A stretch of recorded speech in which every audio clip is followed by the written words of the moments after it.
Hello दोस्तों, classical maths में आप लोगों का स्वागत है। दोस्तों, आप लोगों के लिए सरप्राइज है कि आज से हम लोग अब क्लास 10th का भी वीडियो डालने वाले हैं। तो चलिए दोस्तों, क्लास 10th में हम सबसे पहले यूनिट का पहला चैप्टर है रियल नंबर। पहला है रियल नंबर। रियल नंबर में दोस्तों सबसे पहला टाइप जो सवाल बनता है वो जिसे हम कहते हैं यूक्लिड विभाजन। यूक्लिड विभाजन प्रमेय। अब यूक्लिड विभाजन प्रमेय क्या है दोस्तों? तो है a बराबर बी क्यू प्लस आर। अब इस यूक्लिड विभाजन का जो है ये यूक्लिड विभाजन प्रमेय है। अब इसे इस एल्गोरिथम का जो प्रयोग करके हमें कहेगा कि एचसीएफ निकाल ले। तो सबसे पहले ये है क्या चीज, इसे समझते हैं दोस्तों। तो आप लोगों ने आज तक अभी तक जो पढ़ा है दोस्तों, विभाजन का मतलब होता है भाग। तो भाग में हम लोग अभी तक सीखे हैं कि भाज्य, या इसे एक बार फिर से कह देते हैं दोस्तों, भाज्य बराबर भाजक गुना भागफल जोड़ शेष। तो इसे ये तो हमें एक थ्योरम की तरह दिख रहा है दोस्तों। लेकिन अभी तक हम लोग भाग कैसे बनाते थे? तो यहां हम लिख देते थे भाज्य, और इसे हमें भाज्य से भाजक में भाग देना पड़ता था। तो यहां जो ये आता था ये हमारा होता था भागफल, और ये यहां पे आके क्या हो जाता था दोस्तों? शेषफल, जिसे हम रिमाइंडर आर बोलते हैं।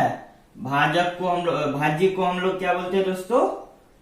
ए, और भाजक को बोल देते हैं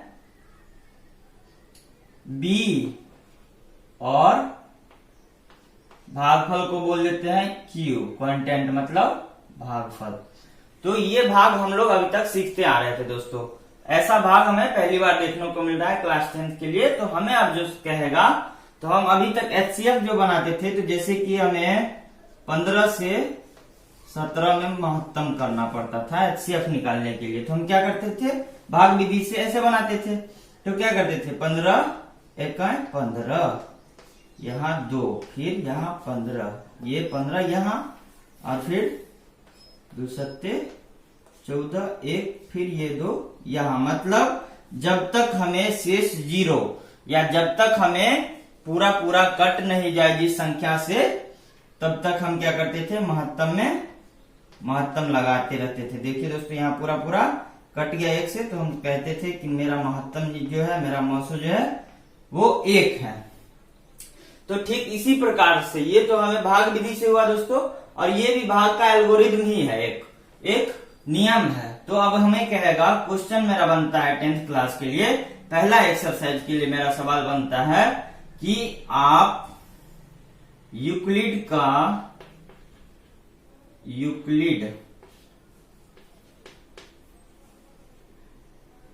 एल्गोरिथम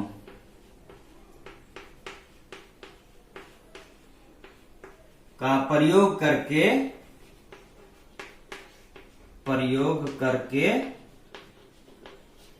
कितना 1250 और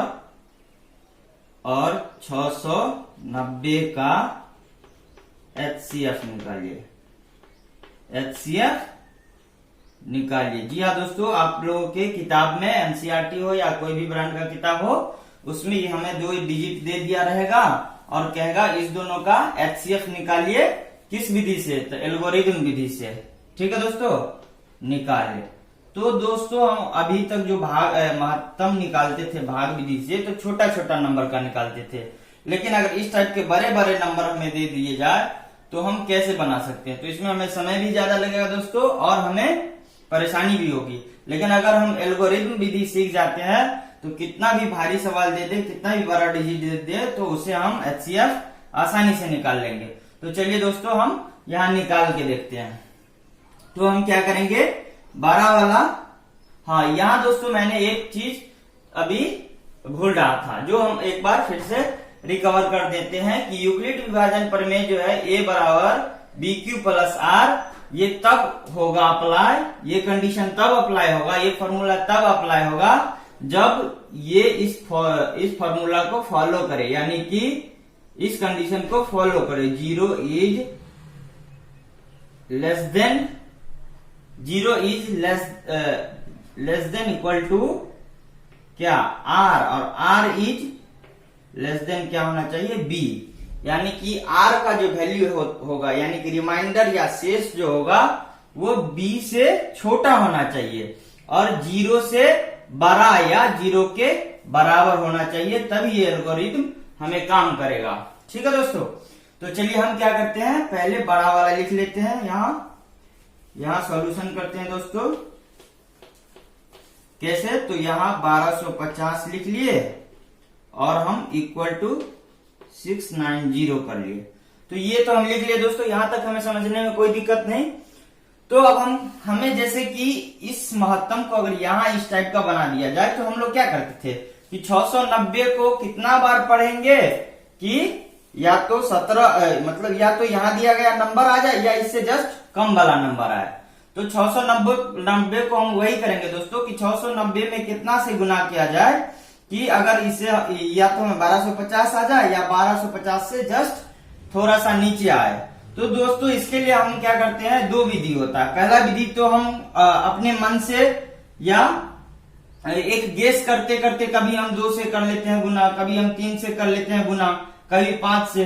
तो इसमें कभी अगर टकरा जाएगा तब तो मुझे सवाल तुरंत बन जाएगा दोस्तों, लेकिन अगर कभी नहीं टकराएगा तो हमें सवाल बनाने में दिक्कत होगा। तो सबसे पहले हम इस चीज को भूलकर सीधे हम क्या करते हैं, 690 से 1250 में भाग दे लेते हैं। कितना दोस्तों, 690 से 1250 में भाग दे देते हैं।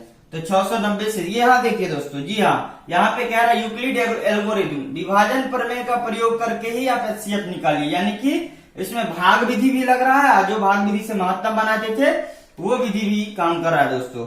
तो हमें सबसे पहला स्टेप अगर हम समझ जाते हैं, यहाँ पे पहला स्टेप खाली हमें समझना है दोस्तों, तो उसके बाद का सवाल हम खुद समझ जाएंगे। तो चलिए हम क्या करते हैं, 690 को 1250 में भाग दे देते हैं। तो 690 को अगर 2 से गुना करते हैं दोस्तों तो ज्यादा हो जाता है, तो हमें 1 से ही भाग लगाना पड़ेगा। तो कितना है, 690।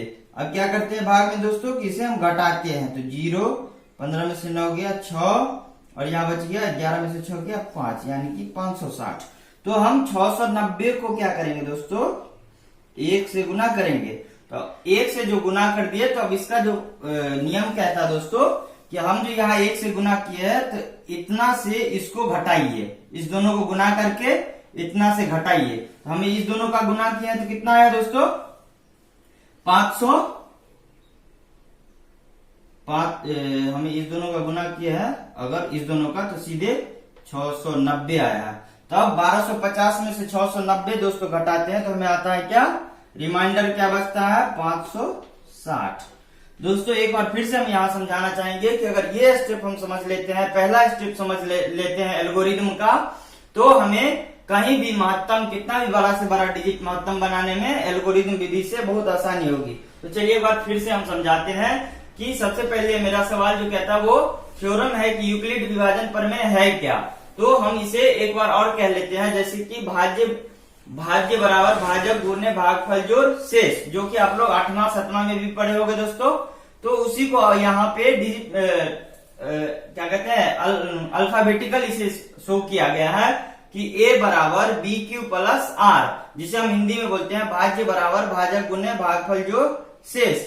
ये कब होगा, तो ये तब होगा जब हमारा शेष जो है वो b से छोटा, यानी कि भाजक से छोटा और 0 से बड़ा या 0 के बराबर हो, तभी ये एल्गोरिथम हमें फॉलो, अगर इसको फॉलो करेगा तभी ये फॉर्मूला अप्लाई होगा। तो चलिए दोस्तों हम इसे हिंदी में भी लिख दिया है। अब इसी फॉर्मूला को प्रयोग करके हमें कह रहा है क्वेश्चन 10वां के क्वेश्चन में एक्सरसाइज 1 के लिए कि यूक्लिड एल्गोरिथम का प्रयोग करके आप क्या कीजिए, इस दोनों का महत्तम निकालिए। तो हम कर लिए दोस्तों, 12 इज इक्वल टू छोटा कर दिए। कभी कभी दोस्तों हमें देखने को ये भी मिलता है कि छोटा इज इक्वल टू बड़ा, तो हम आगे देख लेंगे उसका एक और टाइप। कभी अभी इस टाइप को समझते हैं। तो 1250 बराबर 690 कर दिए दोस्तों। तो भाग विधि से अगर हम महत्तम निकालते हैं तो हम क्या करना पड़ता है, 600 यहाँ पे अगर 690 को क्या करते हैं कि कितना से गुना करें कि या तो 1250 आए या उससे कम आए। तो हम 1 से गुना किए तो ये 2 से गुना करते हैं, क्योंकि तो ये 1250 से ज्यादा हो जाता है, इसलिए 1 से गुना किए। तो 1 से गुना करने के बाद जो हमें 690 प्राप्त होता है उसे हम 1250 में से घटा देते हैं। तो घटाने के बाद जो बच जाता है उसे हम रिमाइंडर कहते हैं दोस्तों। तो यहाँ तक पहला स्टेप था, पहला स्टेप हम समझ गए। अब दूसरे स्टेप के लिए हम दूसरा, तीसरा, चौथा स्टेप इसलिए करते हैं दोस्तों कि महत्तम में हम बचपन से जानते आ रहे हैं कि जब तक हमें शेष 0 नहीं आ जाता है, रिमाइंडर पूरा पूरा कट नहीं जाता है, तब तक हम महत्तम लगाते रहते हैं। तो दोस्तों हमारे यहाँ जो रिमाइंडर 560 आ रहा है, तो हम अगला स्टेप तब तक करते रहेंगे जब तक हमें रिमाइंडर 0 ना आ जाए। तो चलिए दोस्तों, पहला स्टेप तो हम समझ गए। अब दूसरे स्टेप के लिए हमें क्या करना पड़ता है कि ये जो मेरा क्या है, भाजक है, इस भाजक को हम यहाँ रख देते हैं। 690 को यहाँ रख दिए, इक्वल टू करके, और फिर मेरा जो रिमाइंडर है उसको यहाँ रख दिए। ठीक है दोस्तों। तो अब हम क्या करते हैं, जो स्टेप यहाँ लगाए हैं वही स्टेप यहाँ भी लगाएंगे दोस्तों, सेम टू सेम स्टेप। तो फिर हम वही करना चाहते हैं कि 560 को कितना से गुना करें कि 690 आए या उससे कम आए। तो 560 को अगर हम 2 से गुना करते हैं तो ज्यादा हो जाता है दोस्तों, तो चलिए हम 1 से ही करते हैं। तो 560 को 1 से गुना करेंगे 560।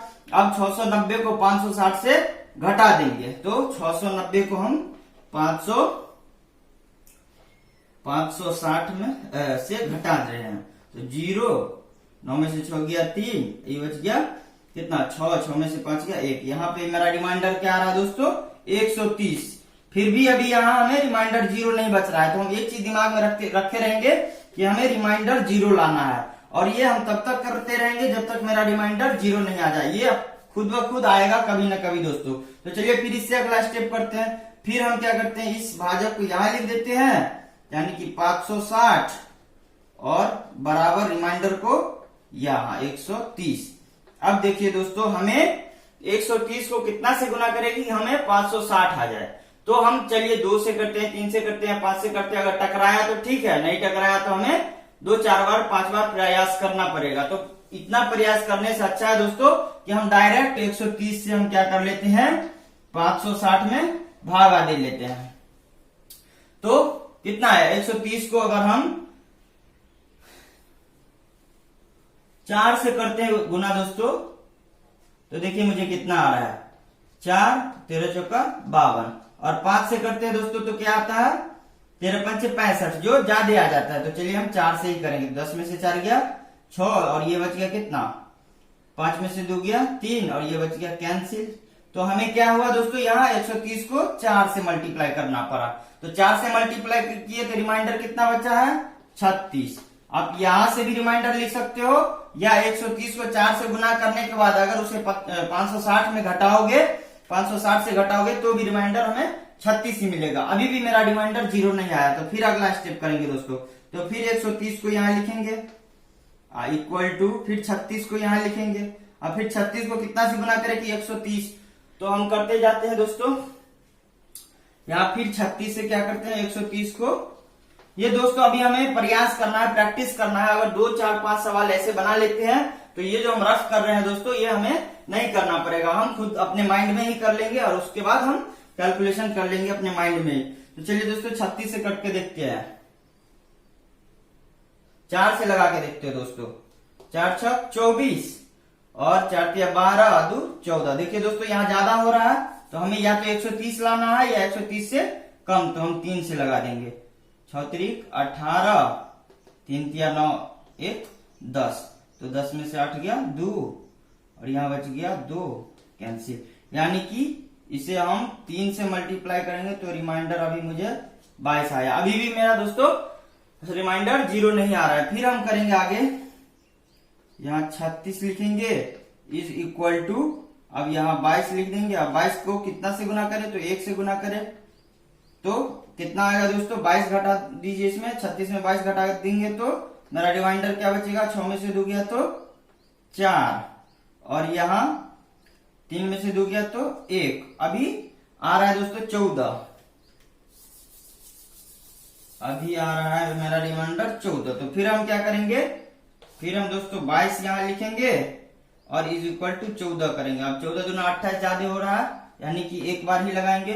तो फिर 14 घटाएंगे तो कितना आ रहा है मेरा रिमाइंडर, 12 में से 4 गया 8 और 1 में से 1 कैंसिल। अभी भी नहीं आया दोस्तों, तो फिर हम इस 14 को यहां लिखेंगे, 14 इज इक्वल टू 8।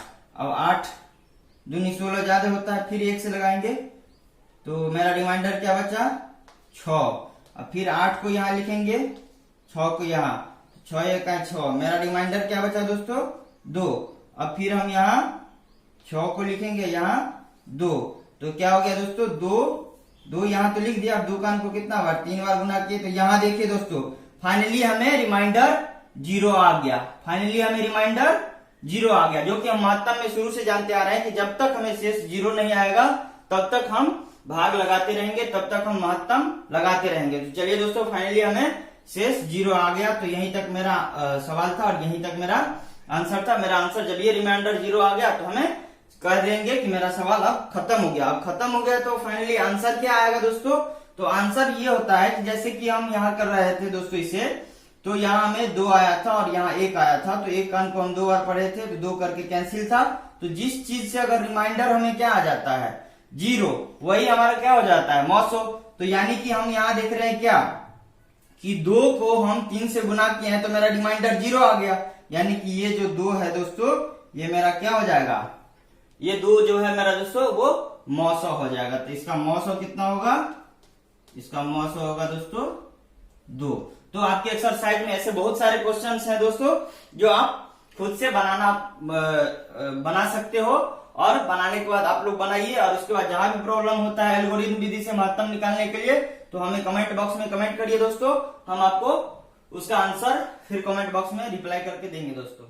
ठीक है दोस्तों, धन्यवाद।